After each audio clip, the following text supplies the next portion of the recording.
નમસ્કાર વાલા વિદ્યાર્થી મિત્રો, સ્વાગત છે તમારું। આજે વાત કરીશું ધોરણ 7માં મિત્રો આપણી નવીન સ્વાધ્યાયન પોથી જે આપવામાં આવેલી છે તેમાં ગુજરાતી વિષયનું પાઠ નંબર 12 છે સરહદની સફરે, જેનું આપણે આ વિડીયોમાં સચોટ અને સાચું સંપૂર્ણ સોલ્યુશન કરીશું।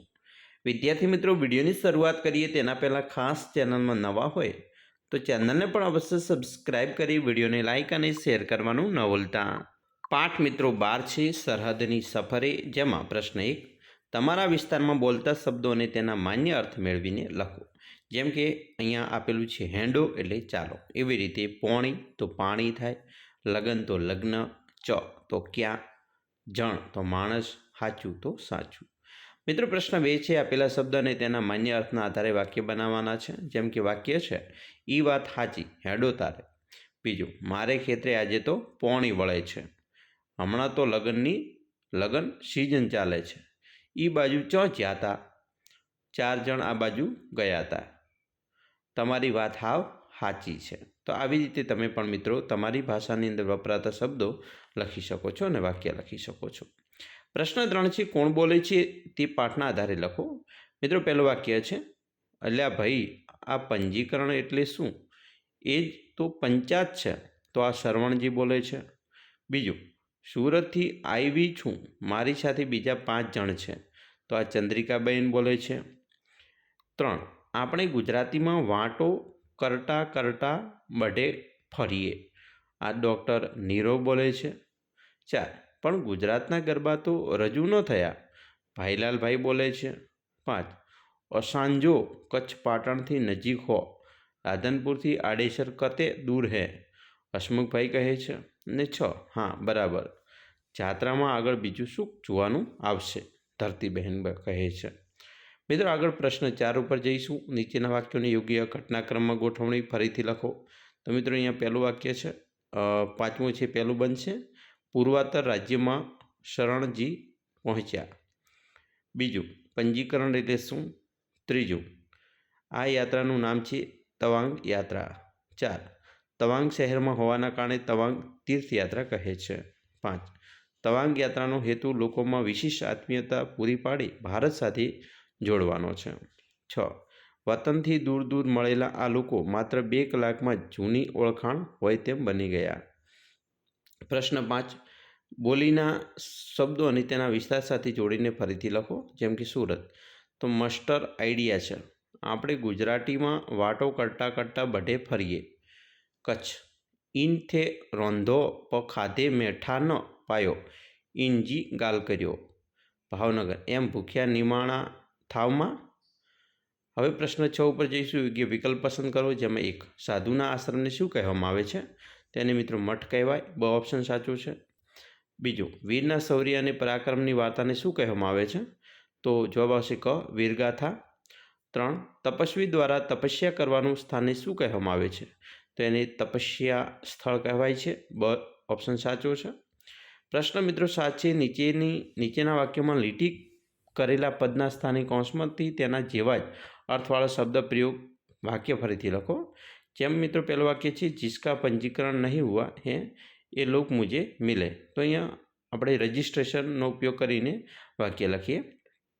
जिसका रजिस्ट्रेशन नहीं हुआ है ये लोग मुझे मिले।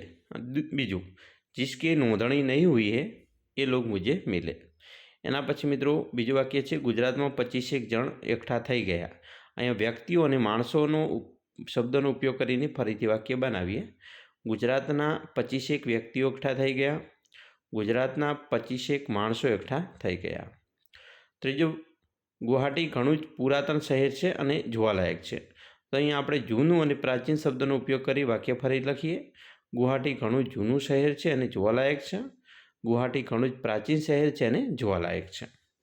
चौथो प्रश्न है जुदा जुदा पोशाकों ने जुदी जुदी परंपराओं खरी छतां कंईक तो एवुं छे कि जे सौने एक सूत्र जोड़ी राखे छे। अहीं वस्त्र अने पहेरवेशनो उपयोग करीने वाक्य फरी बनावीए। जुदा जुदा वस्त्रनी जुदी जुदी परंपराओं खरी छतां कंईक तो एवुं छे कि जे सौने एक सूत्रे जोड़ी राखे छे। अने बीजुं वाक्य जुदा जुदा पहेरवेशने जुदी जुदी परंपराओं खरी छतां कंईक तो एवुं छे जे सौने एक सूत्रे जोड़ी राखे छे। अहींया वस्त्र अने पहेरवेश बंनेनो उपयोग करीने आपणे वाक्य बनाव्या। 5. અરુણાચલ પ્રદેશમાં અનોખી યાત્રા દર વર્ષે યોજાય છે. તો અહીં આપણે વિશિષ્ટ અને અલગ શબ્દનો ઉપયોગ કરીને વાક્ય બનાવેલા છે. પ્રશ્ન 8. અહીં આપેલ વિગત જવાબરૂપે આવતી હોય તેવા પ્રશ્નો લખો. જેમ કે પહેલું છે, ભારત દેશમાં કુલ 51 શક્તિપીઠો છે.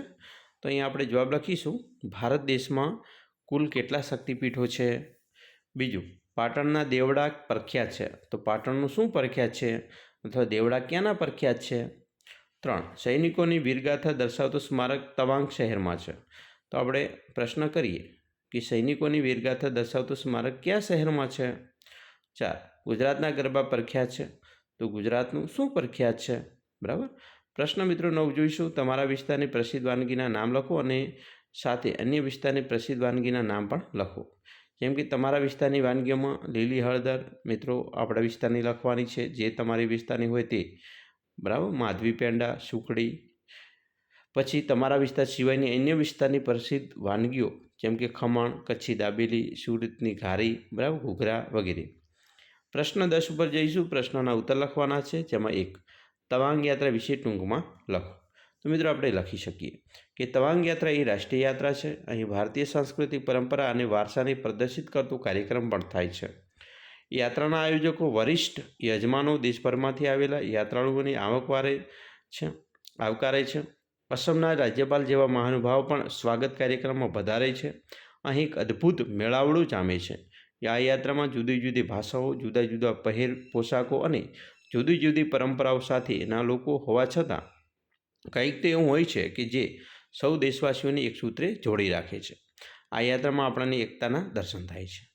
બીજું, શરણજીના જીવમાં જીવ કેમ આવ્યો, રાજીના રેડ શા માટે થઈ ગયા. તો આપણે જવાબ લખી શકીએ કે શરવણજી સભામાં મોડા પહોંચ્યા હતા અને સભા શરૂ થઈ ગઈ હતી. સભામાં પંજીકરણ વિશે વાત કરવામાં આવી, પણ તેઓ તેનો અર્થ સમજતા ન હતા.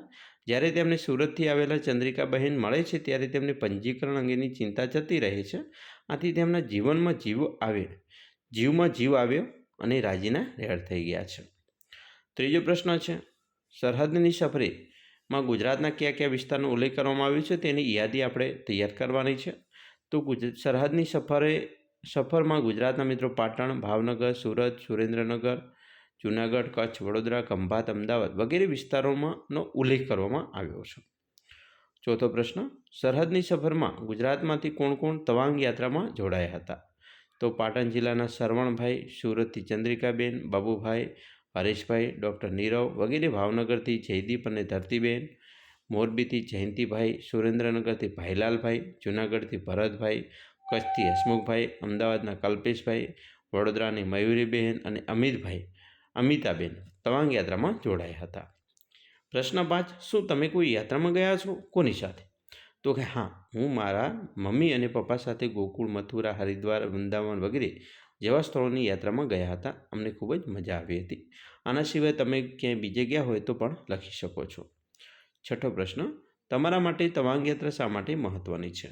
તો મિત્રો, ઈસવીસન 1962ના ચીન સાથેના યુદ્ધમાં જસવંતસિંહ નામના એક સૈનિકે ચીનની સેનાએ 72 કલાક એકલા હાથે રોકી હતી. તેમના સ્મૃતિ મંદિરમાં વીર પુરુષના દર્શન કરવા માટે દલાઈ લામાના પદચિહ્નો ત્યાં છે. આ શહેર શીખ ધર્મના પ્રથમ મહાન ગુરુ નાનક દેવનું તપસ્યા સ્થળ પણ છે. આથી મારી દ્રષ્ટિએ તવાંગ યાત્રા છે, બરાબર, એ મિત્રો મહત્ત્વની ગણાય છે. એના પછી પ્રશ્ન 11 જોઈશું. તમે કરેલા પ્રવાસ પર્યટન વિશે 10 લીટીમાં લખવાનું થાય તો મિત્રો તમે લખી શકો છો. જેમ કે તમે જે પ્રવાસ કર્યો હોય તેના વિશે લખી શકો છો. આપણે અહીંયા રજૂ કર્યું છે કે હું કરેલો દ્વારકાનો પ્રવાસ મારા જીવનના યાદગાર અનુભવોમાંનો એક રહ્યો.